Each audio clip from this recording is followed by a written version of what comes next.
O Senhor esteja convosco. Proclamação do Evangelho de Jesus Cristo segundo Lucas.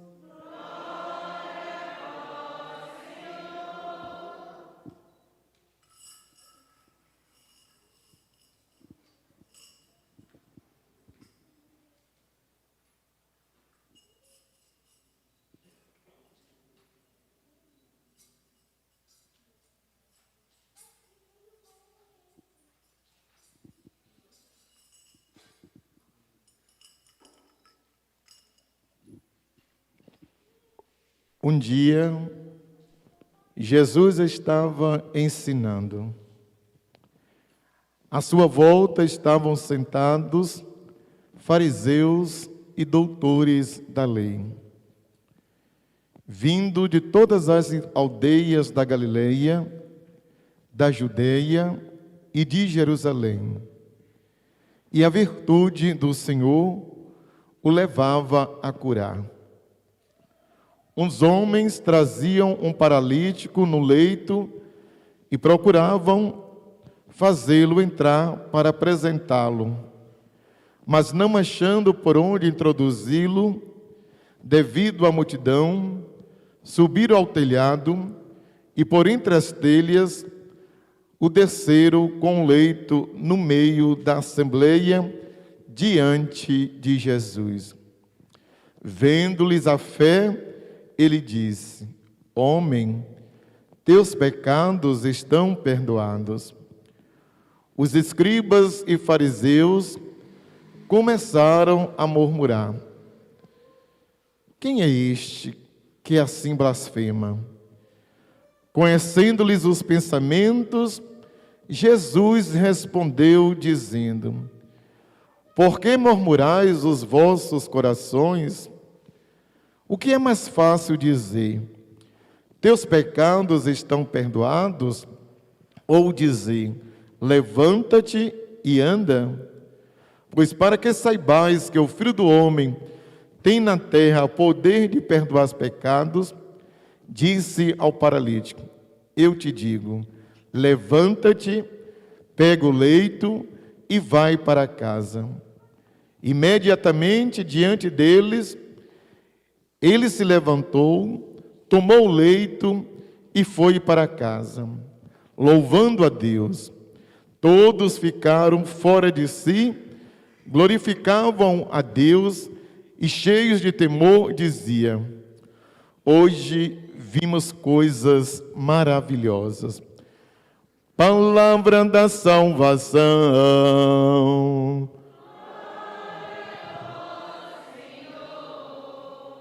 Podemos sentar um pouquinho.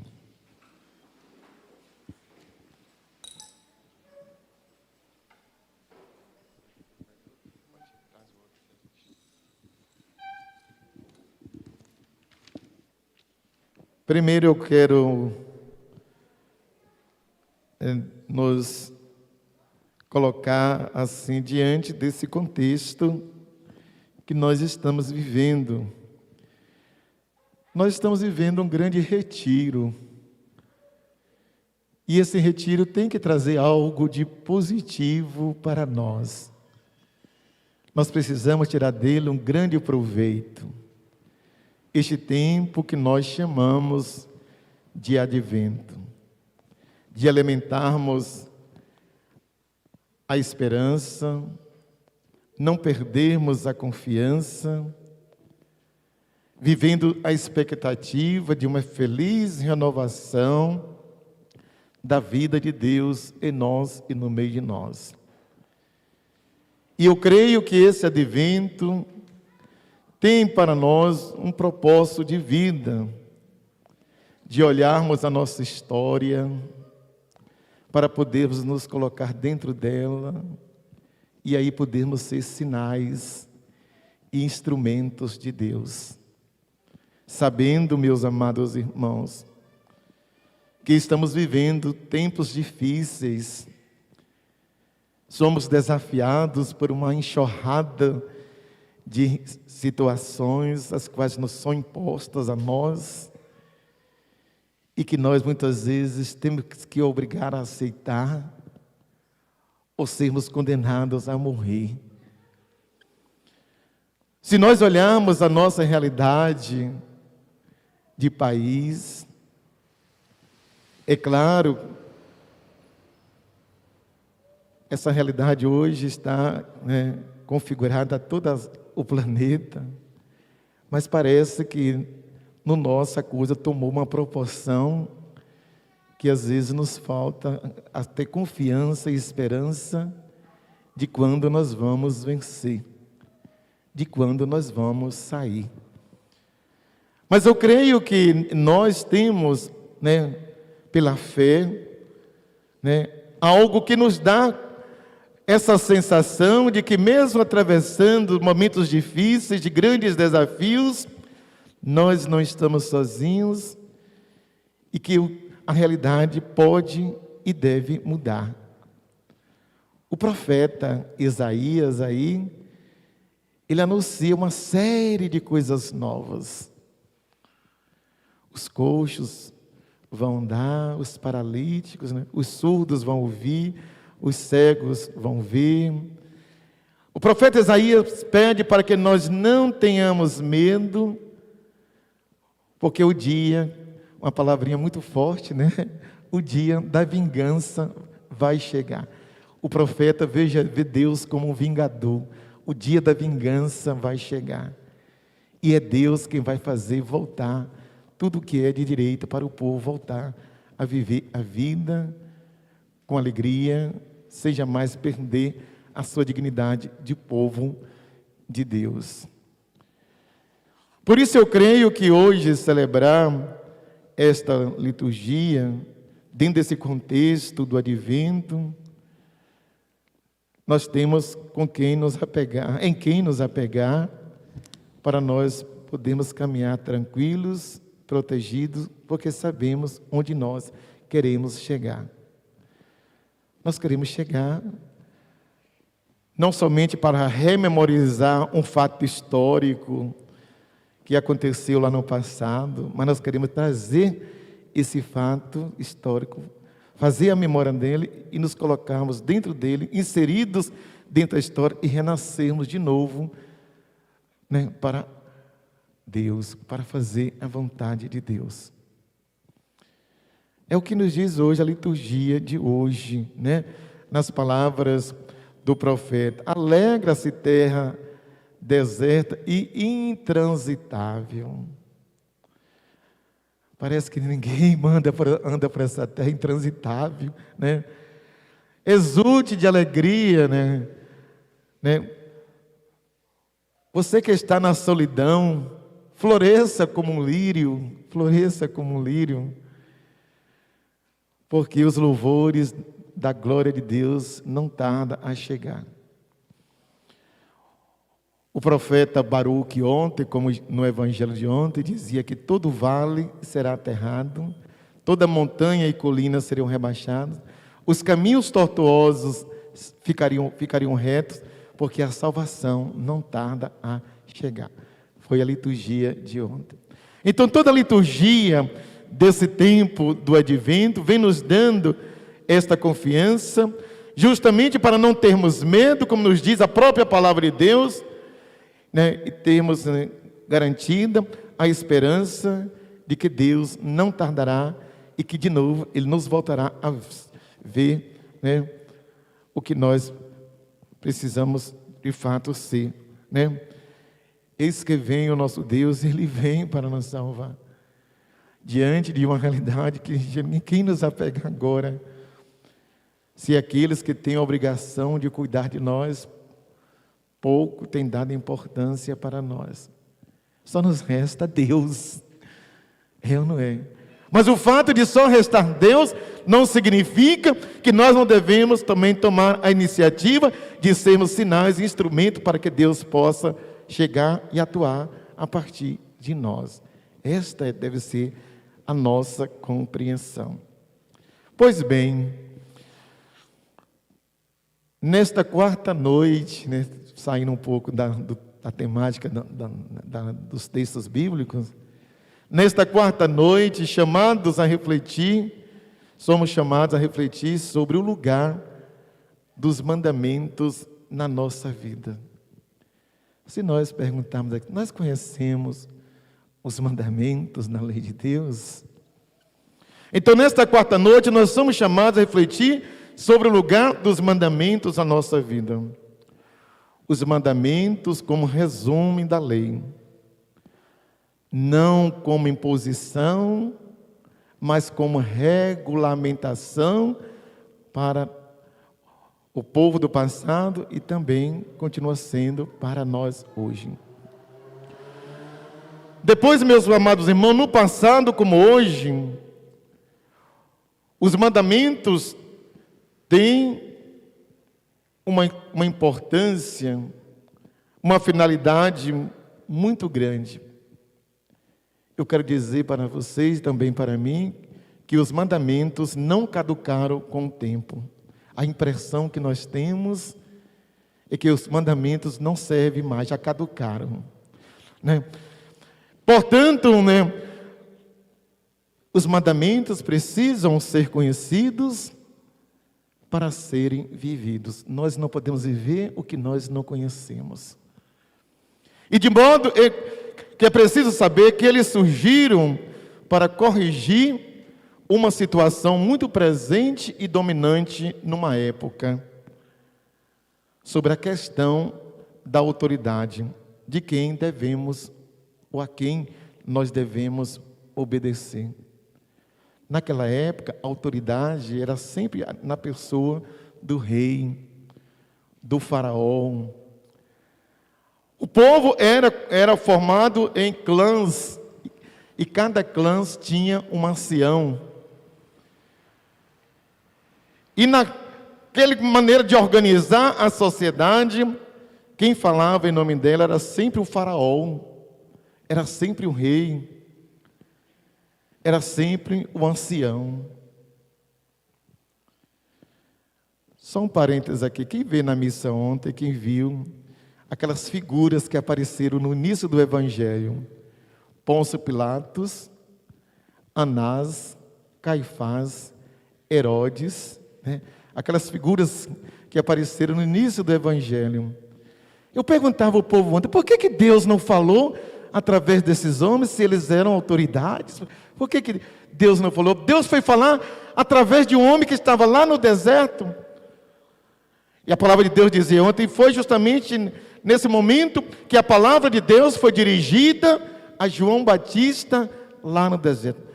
Deus não quis falar através de Pôncio Pilatos, de Herodes, de Anás, de Caifás, de Filipe, mas foi a falar através de um homem que nem tinha tanta influência e nem vivia dentro do meio social, ele vivia lá na periferia. Isso para nós podermos entender que Deus queria e desejava orientar o povo, não pelo rei, nem pelo faraó, e muito menos pelos anciãos. Deus queria orientar o povo através da pessoa, do pai e da mãe. Depois, meus amados irmãos, a palavra mandamento, só para nós nos situar, vem do efeito de mandar, de uma pessoa que tem autoridade.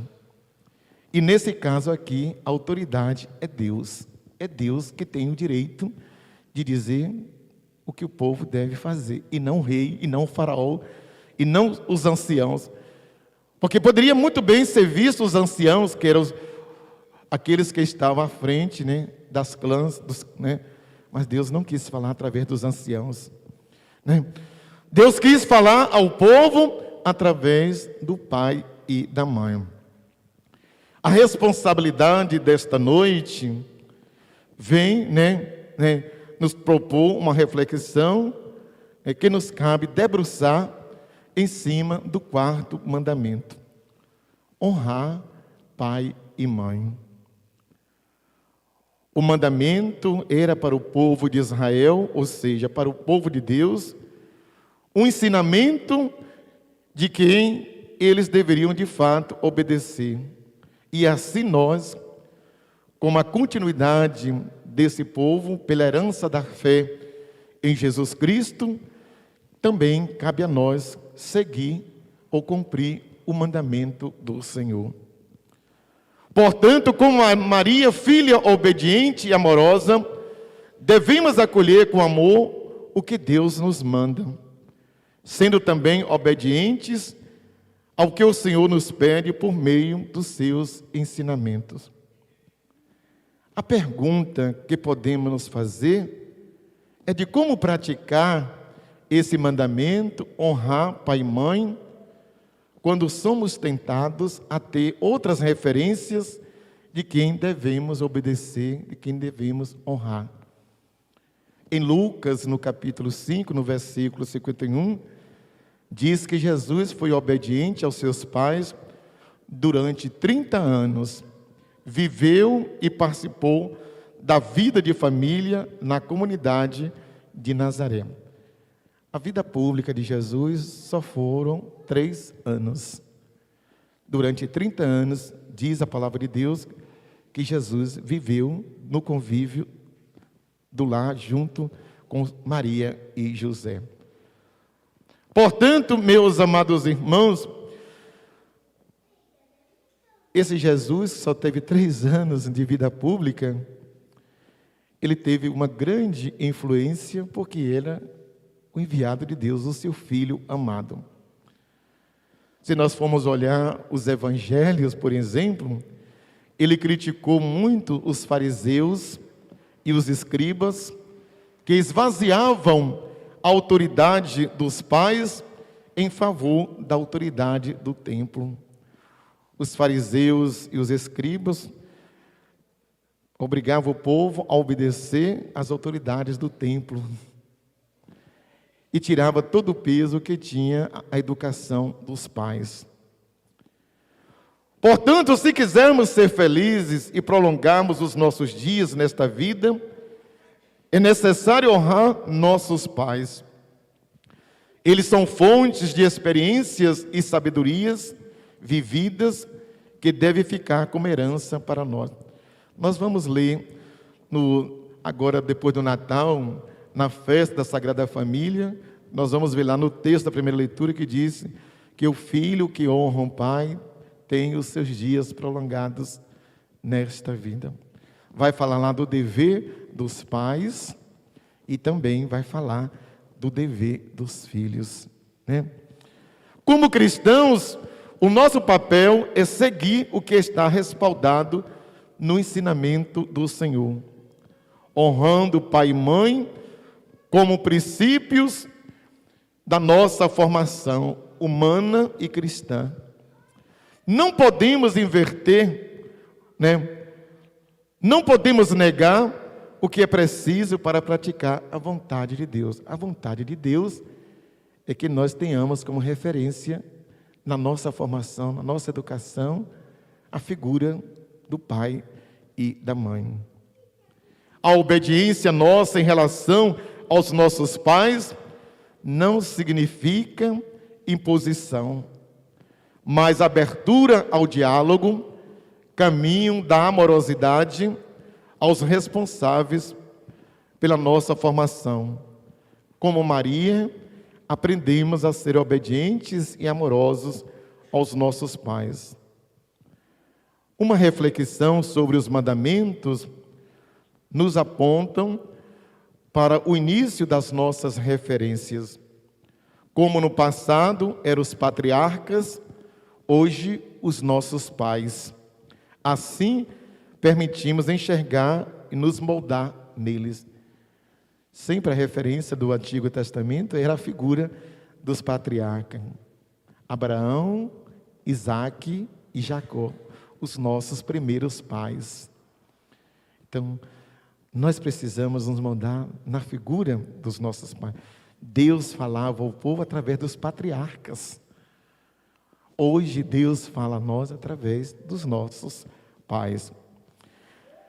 A obediência nossa em relação aos nossos pais não significa, como já disse, imposição, mas abertura ao diálogo. Uma reflexão sobre os mandamentos nos aponta para o início das nossas referências. numa sociedade, meus amados irmãos, que desqualifica o papel da família, é de fundamental importância segurar a honradez da nossa origem. Não podemos dizer que tememos a Deus se não tememos nossos pais. Se não vemos os nossos pais, se não vimos nos nossos pais o amor de Deus por nós. Deus nos fala por meio dos nossos pais. A falta de atenção, do cuidado, do carinho com os nossos pais refletem o descumprimento do mandamento honrar pai e mãe. Os pais são como espelhos para os filhos. São neles que os filhos devem se espelhar. Até um certo tempo, os filhos tinham como referência os pais, né? Hoje os pais já não são mais referência que determina, né, os filhos, né, como devem ser os filhos, até quando eles podem ter os filhos ali perto dele, tudo bem. Quando eles adquirem a maturidade, eles vão buscar outras referências e renegam toda a educação, né, que foi iniciada pelos pais. Eu chamo a atenção aqui, meus amados irmãos, para a verdadeira missão dos pais agora. Cuidado com os modelos de pais que hoje são vinculados às mídias sociais. Pais para frentex, né? Aqueles que distorcem o seu verdadeiro papel, que traz desgosto aos filhos, como também nós sabemos que tem filho que traz desgosto para os pais. Pais que querem imitar os filhos numa série de situações, no falar, no vestir, no comportar, no tatuar. Eu conheço uma história que o pai fez uma tatuagem porque achou bonita a do filho. Eu conheço mães que querem ser como as filhas de 15 anos. Estou mentindo? Então nós precisamos cada coisa no seu devido lugar, né? Mães que falam gírias, né? Eu tenho tido a experiência com uma pessoa que só toda vez que vem falar, parece que é um jovem de 14 anos. E uma mãe. Eu fico olhando, meu Deus do céu, como é a educação. Da maneira, talvez, como trata os filhos, acho que deve tratar qualquer pessoa, né? E mães como essa nós temos aí, pais também como estes, que, né? Antigamente, talvez eu não possa nem falar aqui, né? Quando os filhos ficavam já na adolescência, eram os pais os responsáveis para determinar a masculinidade dos filhos, né? Os mais antigos sabem disso. Eram os pais responsáveis para determinar a masculinidade dos filhos. Que tinha que ser homem, era menino, era macho, mas não era homem ainda. Igualmente, a mulher era a mãe que tinha esse papel de ensinar a filha a ser mulher, né? Hoje, os filhos crescem, casam e não levam nada de herança do que aprendeu dos pais, né? E aí a coisa tende a ir por um caminho, né? Depois, meus amados irmãos, né, o ideal mesmo são os pais serem naturais, não ser retrógrados, né, mas também não serem avançados demais. Tem pais muito avançados, né, que acham que a maneira que a filha de 15 anos veste, ela também deve vestir, né? Certos lugares que os filhos frequentam, elas acham que não importa, e os filhos que elas também acham que não tem importância, que elas também devem, né? Então, nós precisamos ter cuidado, né? Depois, é importante, né, rejeitarmos tudo, né? Como nos diz ontem a palavra de Deus, né? Joga para trás tudo que não serviu, né? Por que que hoje nós vemos a falência das instituições, né? E a família é uma instituição. Nós hoje vemos a família como uma instituição, eu não digo que é falida, mas ameaçada. Porque nós trouxemos para dentro do nosso convívio familiar certas práticas que não condiz com a verdadeira família que nós precisamos ser. Então, como num ambiente em que as coisas são encaradas dessa forma, como viver, né, testemunhar o mandamento de honrar pai e mãe. Há poucos dias eu estava falando lá num encontro de preparação para o batismo, e eu falava, os pais não vão na igreja e querem batizar na igreja. E eu citei lá eu falei assim, a igreja é a prostituta velha. Eu falava, a igreja é a prostituta velha, que quando não acha outro lugar para ir, então vamos lá. Não é assim? A prostituta velha, que quando não acha outra coisa, então vamos lá. Não, vamos lá. É assim. E isso não vale somente para os jovens, não, para muitos pais também, que não praticam a vida religiosa, né? Vão na igreja por inconveniência, quando quer da igreja para ganhar alguma coisa, né? Não tem testemunho, né? Então é importante, né, também chamar a atenção nesse sentido.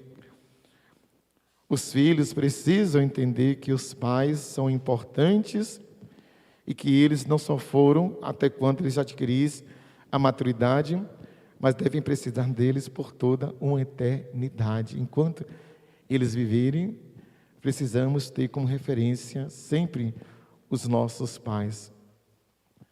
Uma coisa eu querer ou ter me ensinado a ser assim, e outra coisa é como meus pais podem e devem me orientar. E aí cabe o papel do pai orientar de maneira correta.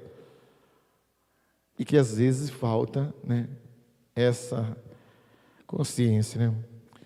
Portanto, meus amados irmãos, concluo afirmando que a maneira mais acertada de ser feliz e agradar a Deus é seguir com fidelidade o mandamento honrar pai e mãe, que não é um peso, mas faz parte dos deveres fundamentais para com Deus e para com os nossos pais. Louvado seja nosso Senhor.